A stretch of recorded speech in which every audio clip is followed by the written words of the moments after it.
பஜு. இன்றைக்கி என்ன பதிவு பார்க்க போகிறோன்னா, நம்ம மாடி தோட்டத்தில் வேர் பதியம் போட்டு எலுமிச்சம்பழம் காய் காய்ச்சிருக்கு.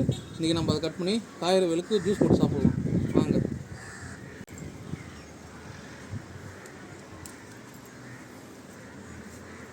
பார்த்தீங்கன்னா தெரியும், இப்போ வேர் பதியம் போட்டது இப்போ போட்டோம் இல்லையா ரீசெண்டாக, அந்த இது. இப்போ இந்த லெமன் ஜூஸ் நம்ம எதுக்காக போகிறோம், நம்ம நண்பர் வந்திருக்காரு, அதுக்கு வயலுக்கு இதமாக அவருக்கு இப்போ லெமன் ஜூஸ் நம்ம போட்டு கொடுக்க போகிறோம். அதுக்காக தான் இன்றைக்கி இந்த பதிவு.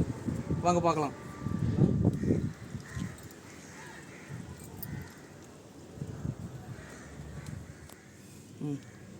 இப்போ கட் பண்ணி இதை நம்ம புழிஞ்சிக்கலாம். பார்த்தீங்கன்னா தெரியும், நல்லா அழகாக இருக்குது.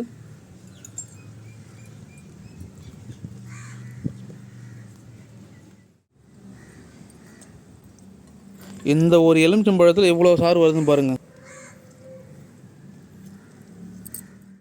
இப்போ நம்ம பனங்கற்கண்டு எடுத்துருக்கோம், அதை நம்ம தூளாக்கி பவுடராக்கி வச்சுருக்கோம் பாருங்கள். அடுத்தது என்னென்னா, நமக்கு தேவையான பாதாம் பிஸ்னி, மென்தால்னு சொல்லுவாங்க. நீங்கள் அதிகமாக கேள்விப்பட்டிருக்க மாட்டீங்க, கூகுளில் சர்ச் பண்ணி பாருங்கள் மென்தால்னு. வாங்க நம்ம இப்போ ஜூஸ் ஊற்றிக்கலாம். இப்போ இதில் பாதாம் பிஸ்னி ஆட் பண்ணிக்கலாம்.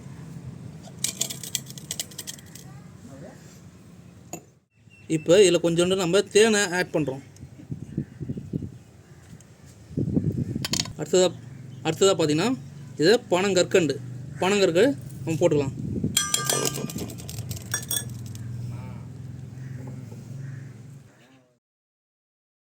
என்னடா இவன் கையால் புழியணும்னு பார்க்காதீங்க. அந்த காலத்துலலாம் மூலிகையில் சாறு எடுக்கிறது இப்படி தான் எடுப்பாங்க, கசக்கி. அடுத்ததாக தண்ணி ஊற்றுறோம்.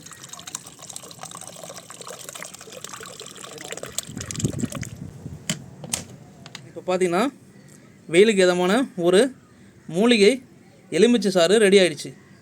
வாங்க நம்ம இப்போ பாருங்கள். பண்ருட்டிலேருந்து வந்த நண்பருக்கு நம்ம பெரிய கிளாஸே ஜூஸ் கொடுக்கலாம். வாங்க, நண்பர் கொடுக்குறேன், குடிச்சு பார்த்துட்டு சொல்லுங்கள்.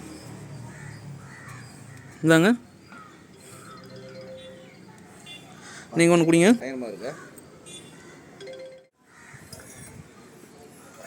எப்படி இருக்கு சொல்லுங்கள்.